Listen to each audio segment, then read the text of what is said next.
On Wednesday, 14 June, the European Commission has sent Google a statement of objections in relation to its activities in online advertising intermediation, often referred to as the AdTech stack.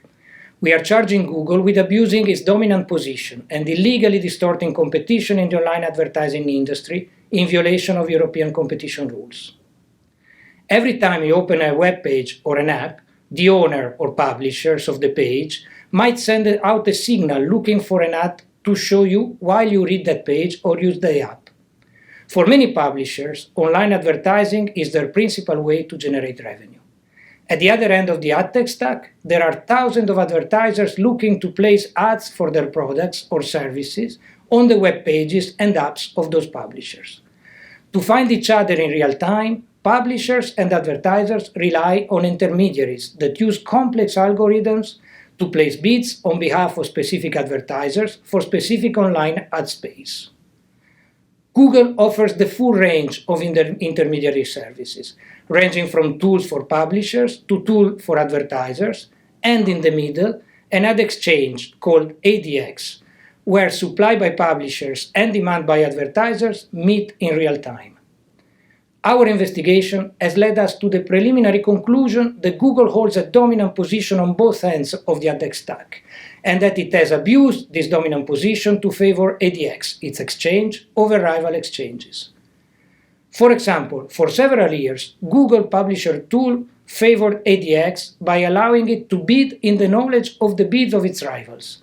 This amounts to letting one bidder open all the other envelopes in a sealed envelope auction before placing its own bid. In another example, Google's advertiser tool, Google Ads, would place its bids almost only on AdX, depriving other exchanges from crucial demand from advertisers. Over the last 10 years, Google's self-preferencing practices took various forms, but all of these had a common objective: to preserve or strengthen AdX's central role as the largest exchange, and thereby enable Google to charge a high fee for AdX's services. We detail all our concerns in the Statement of Objections, a written document addressed to Google. Google will now have the opportunity to respond to our concerns, and after that, the European Commission will take a final decision. But you may ask, what happens if the Commission's suspicions are confirmed? We can impose a fine for the past illegal behavior, and we can also require changes to make sure that that illegal behavior does not happen again. We call those changes remedies.